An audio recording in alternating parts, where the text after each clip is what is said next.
picture of video footage reportedly shows people gathering around what is said to be the wreckage of a Russian helicopter in the Syrian province of Idlib. In a statement, the Russian Defense Ministry confirmed a military helicopter on a humanitarian mission was shot down in the area, killing the 5 Russian military personnel on board. So far, nobody has claimed the responsibility. But around 40 kilometers from the crash site, rebel groups are staging an offensive to break a government siege on rebel-held parts of eastern Aleppo. Pro-government forces on the ground are being supported by heavy airstrikes in the area. This is now Russia's 3rd helicopter lost in the Syrian operation. In November 2015, it was a helicopter which took part in the rescue of the pilot shot down by the Turkish Air Force.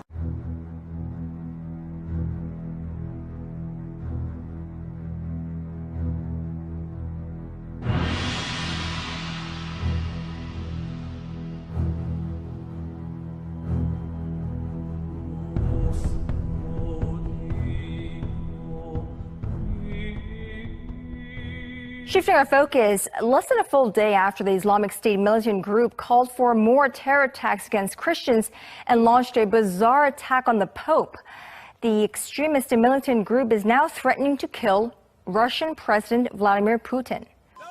The message was quite explicit. A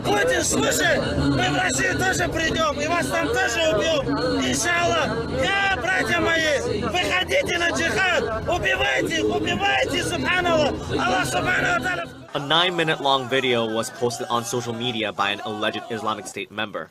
Although verification of its authenticity cannot be made independently, according to Reuters, the link to the footage was published on a Telegram messaging account used by the militant group. The Islamic State militant group has also called for a jihad, a religious warfare against Christians.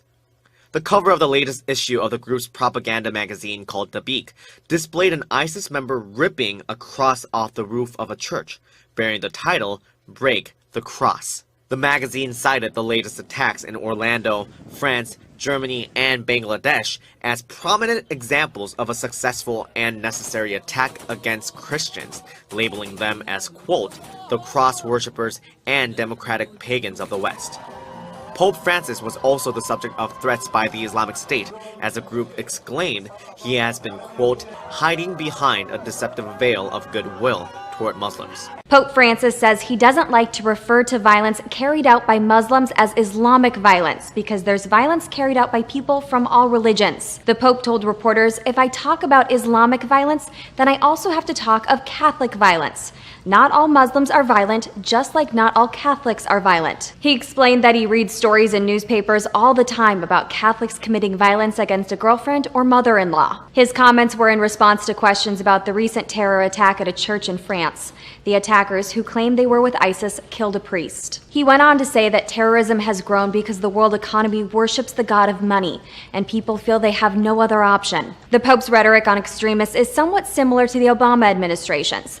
The president and his staff have avoided the term Islamic extremism and instead called terrorists violent extremists. White House aides say that's to avoid making it sound like the U.S. is at war with the whole of Islam, which is what terrorist groups want. Just a matter of time until a terror attack occurs in Britain. That's the direct warning from the head of London's Metropolitan Police. Now, all of this at a time when it's being reported here in the British press that there's only one extremist currently placed under a so-called anti-terror order. Now, these anti-terror orders are something that's part of the terrorism prevention and investigation measures, so-called TPIMs, which include things such as electronic tags or house arrests and curfews and having to report back to the police about your whereabouts, and only one person currently under such an order, despite the fact that we've been hearing from officials that there are around 2,000 potential extremists currently in the UK. All of this, of course,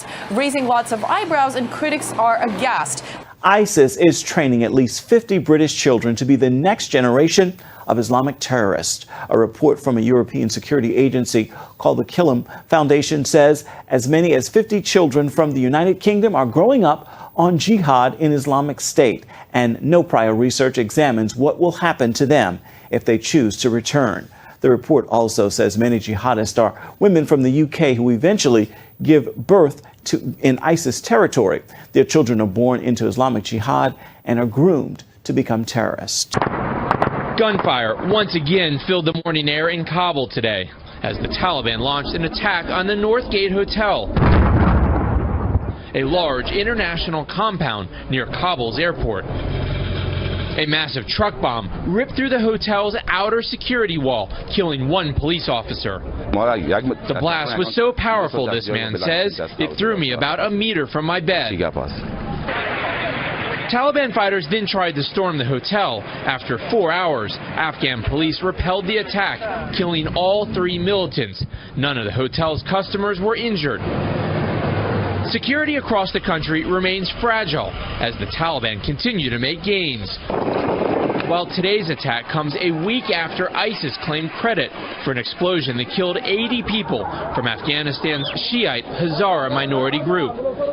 With the security situation deteriorating, President Obama recently abandoned his plan to reduce the size of the American military force in Afghanistan, deciding instead to keep 8,400 U.S. troops there until the end of his term.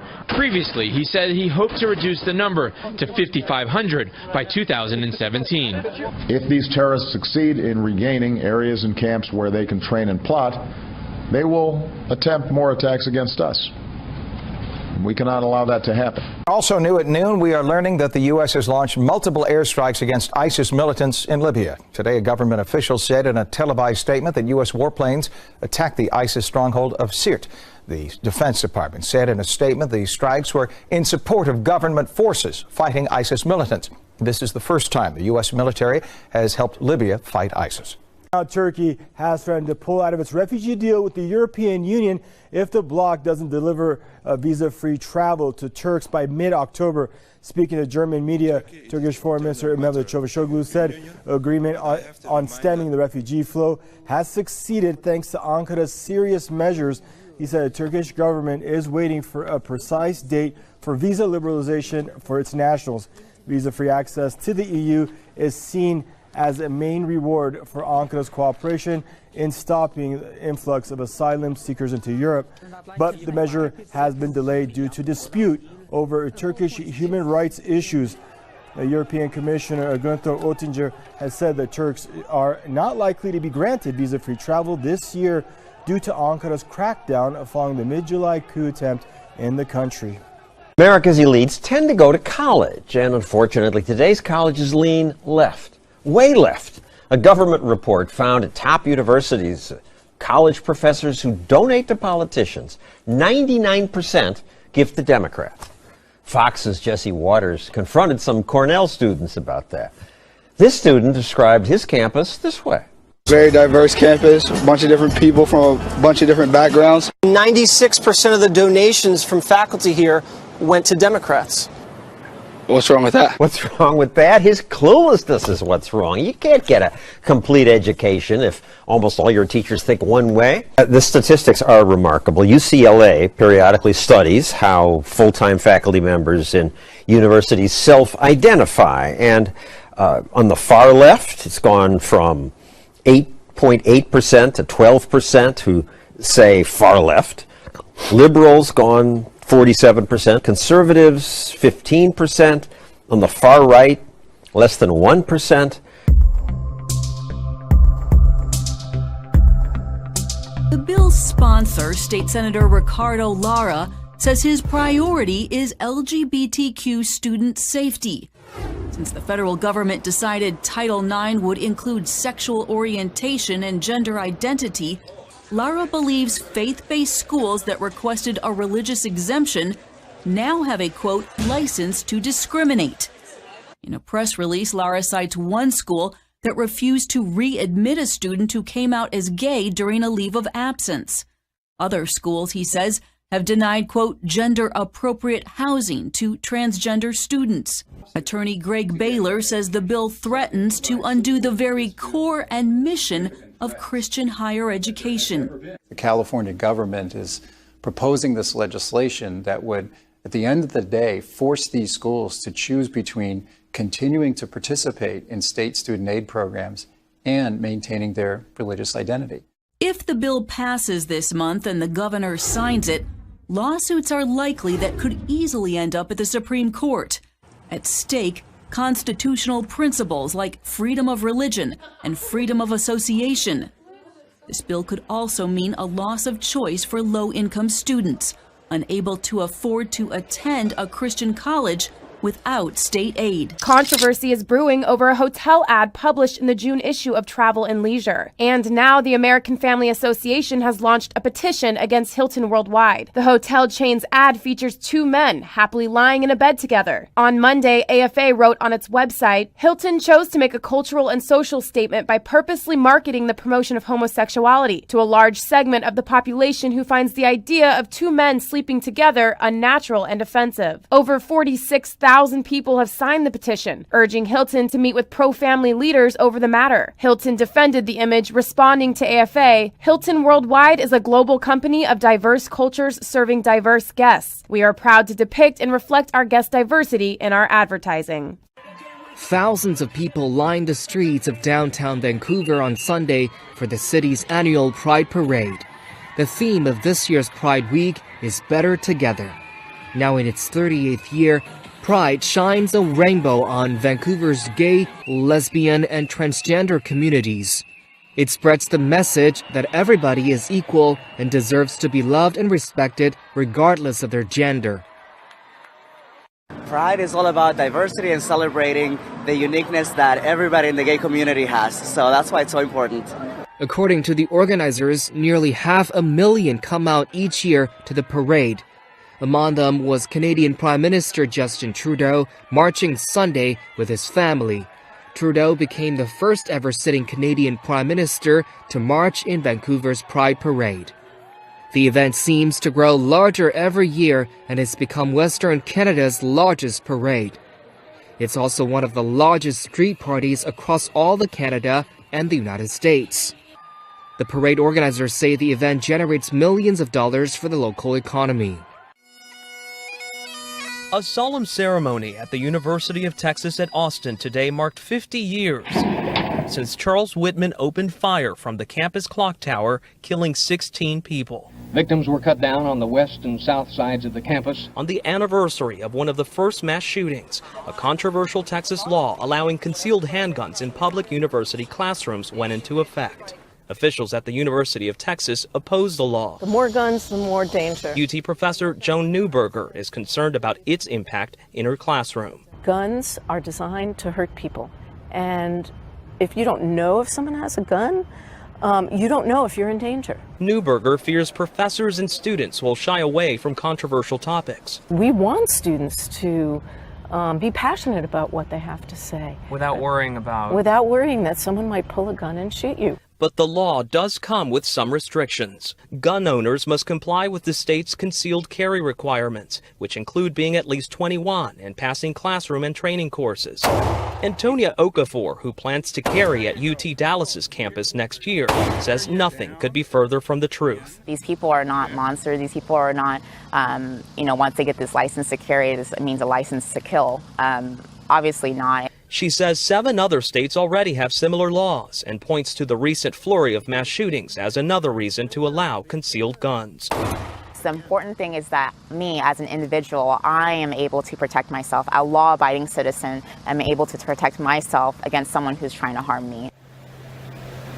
3 UT Austin professors have filed a lawsuit seeking to stop the law before classes begin here later this month. They should be dreaming about becoming doctors or teachers, farmers or artists, but that is not the case in Gaza. A new report reveals kindergarten students there are being taught the exact opposite. Instead of dreaming of living, they're dreaming of dying. You're watching the graduating class at the Islamic Al-Hoda Kindergarten in Gaza. The research group Memory posted the video after finding it on the kindergarten's YouTube account and Facebook page. The video showed the children dressed up in Islamic Jihad fatigues, handed mock assault rifles, and beginning to go through military drills. The young commandos staged an attack on an Israeli tank. They planted mines and launched mortar shells. Then comes a simulated raid on an Israeli army base.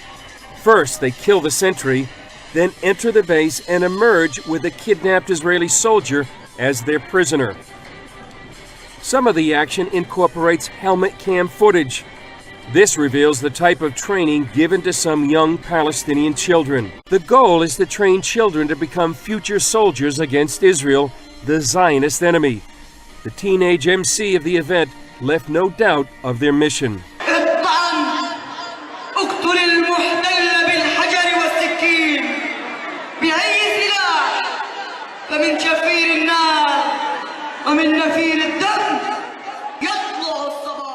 More than 60 organizations affiliated with the Black Lives Matter movement has issued a list of demands calling for policing and criminal justice reforms. The agenda is titled A Vision for Black Lives, Policy Demands for Black Power, Freedom, and Justice. Michaela Brown, a spokeswoman for Baltimore Bloc, said in a statement, quote, "We seek radical transformation, not reactionary reform," end quote. She then said that the 2016 election is providing a platform for social justice and a manner to intervene with the problems that are occurring today. The agenda outlines 6 demands and offers 40 recommendations on how to address them.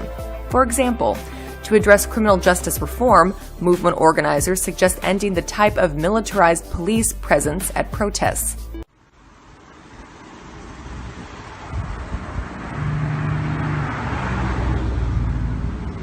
Good afternoon, ma'am. My name is Officer Warner with Halifax Police Department.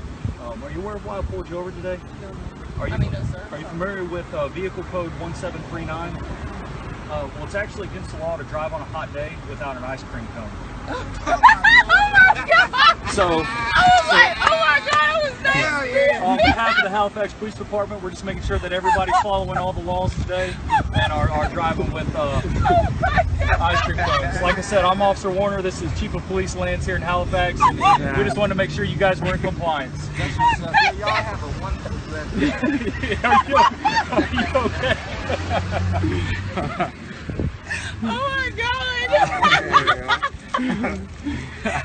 Well, you guys have a great day. Have a good day. Have a good day, brother.